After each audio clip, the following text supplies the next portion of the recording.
Hey, welcome back, people. This is the Jamaica Premier League Game Week 25 review show. Yeah, the league move fast, people.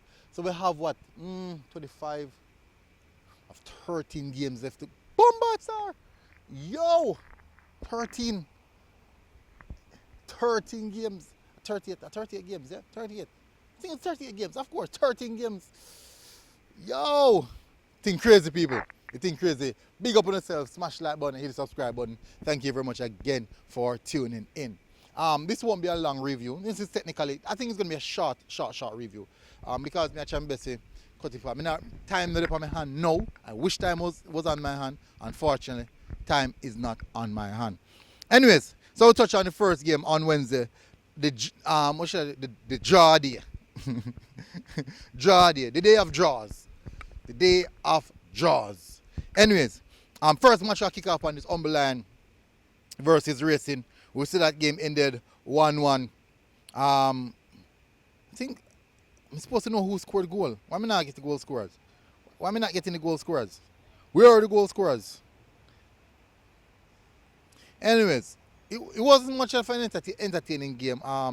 Technically, from what I've seen, Racing kind of come back into the game. But overall, I think this should be one of the games that more Racing should be winning.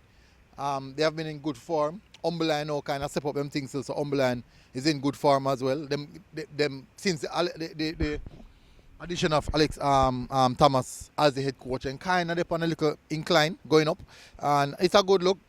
But I do believe that I expected Racing to get the job done. I thought Racing would get the job done, but they don't know anything already. I'm a part of football. Next matchup is Portmore United versus Dunboyne. Now, I'm a little bit disappointed, even though it's a derby game. And because it's a derby game, that makes it a little bit more complex. But the game ended 0-0, and not even a goal. So that's a part of our game that we're lacking in right now. I think I know the reason. I think it's more so the new additions trying to adjust into the new system. I think it's more something of that manner. But Dunboyne, them kind of find, I guess, some 1 and 2 good results now from Arl Thomas. And I think that the appointment of Arl Thomas could be shown fruitful. They're out of the relegation battle. I try find themselves steady footing in the Premier League. So that in itself can be a big plus just for the hiring of Arl Thomas. He's an experienced coach, so I think he knows what to do, how to get the job done. I think for this season, for Dunboyne, just stay afloat. Next season, we'll pull back again. But Portmore, I definitely would have expected a lot better from Portmore in this game. Anyways, Tivoli Garden versus Chapelton. This was a crazy game. This was a game that I was at. This is a game that I covered, and I thought it was a really good game, really good matchup between both teams. Tivoli Garden scored, Chapelton scored first from a penalty spot.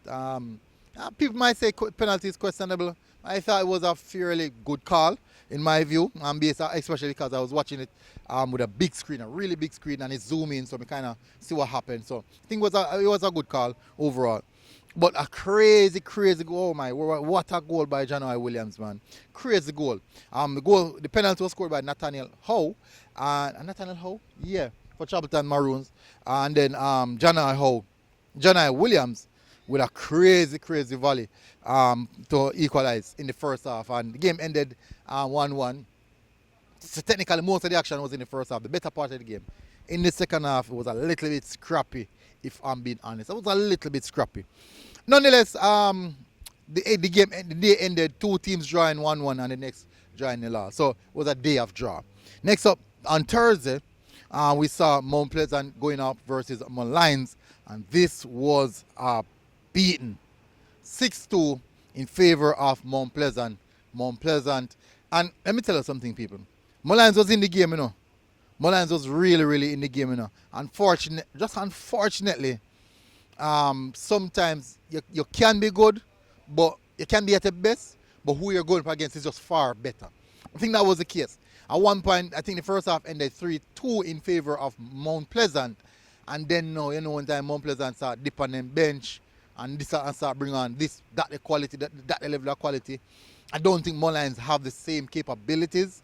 So normally that's how the game ended, especially when tired legs, like 70 minutes, legs start get tired. Mount Pleasant look on for them bench and then can pull on Alex Marshall. Just imagine. That's crazy. Crazy, crazy, crazy. Um, so Mount Pleasant really, really taking the day where victories are concerned. And Tapa is on a roll. Tapa is on a roll. After losing that one game, he's going back on again for the unbeaten run. Next up, we have Cavalier versus Montego Bay. The game ended 1-1. Quite an interesting one. I do think that the goal Cavalier conceded, Vino could have done a little bit better there. Thought he could have done a little bit better there. But I thought overall this was a good game. I thought it looked to be like a final. The intensity was good. I think a lot of dominance from the Mobile team. I really like this Mobile team. They have a lot of firepower. It was a good game overall. Not scrappy. I thought they saw some good qualities on display. So I think it's a fair result. Next up we have Arnett Garden versus Waterhouse. And this was a cracker. Big performance from youngster Dillon John. Them literally tear off him man jersey. Yeah, man. But me I tell you, big game from the youngster. I thought that a big game as well from Jaime Thomas. Jaime Thomas looked to be class in that game. He dominated the game in many facets. Arnett Garden won the game 3-2. It was a really intense game, full of excitement, and this is what's expected, especially for the boom El Clasico. This is what you expect to happen. These are the results, and also these are the quality of football you expect to see. It was quite an entertaining one. Good game, good night out for the supporters, good night out for the neutrals, and a good watch for me as a neutral. I thought it was quite an entertaining game. Last game, Veer Phoenix versus Harbourview, and Harbourview, as I said already, on the upward trajectory. Veer was leading for quite a while in this game, and Harbourview found the equalizer to end the game 1-1. Veer going down deeper and deeper. Harbourview on the rise as it stands this present moment. Let me just have a look. I'm saying I can bring up the table. If I can bring up the table, no problem. But those that would cover the game, Jamaica. Oh yeah. Can't change it, man. Jamaica Premier League.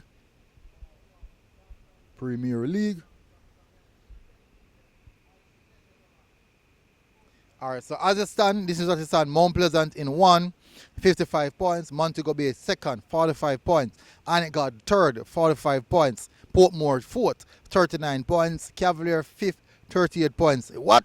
Cavalier kind of slide away. Waterhouse 6, 34 points. Racing 7, 29 points. See that draw kind of really stifle Racing. Because if Racing got a result there, Racing would be like 32 and quite close to Waterhouse. Tivoli 28 points in 8, Dumbo Hole in 9, 23 points. Molynes 10, 23 points. Chapelton 11, 21 points. Harbourview 12, 20 points. Veer Phoenix 13th, 18 points, and Humberland 14th and 15 points. And the relegation scrap is very close. Between 9th and 14th, let me see, they're all separated by 8 points. Between 9th and 14th, all separated by 8 points. The bigger margin, I should say, probably that start at 11th. The 11th place, it will be Chapelton, who's on 21, Harbourview 20, Jamaica. So between 20. So there's still a gap there. There's still a gap there between 8 and 6 points gap. Not impossible. So one win. Any team in this down here, so no, go up on a 2-game run, find themselves out of the relegation battle. Any team them.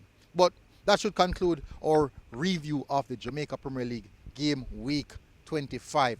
Big up on yourself, people. Smash the like button, hit the subscribe button. Look out for the preview of the next game week. Big up, people. MG Sports are out. God bless. And I mean, boom.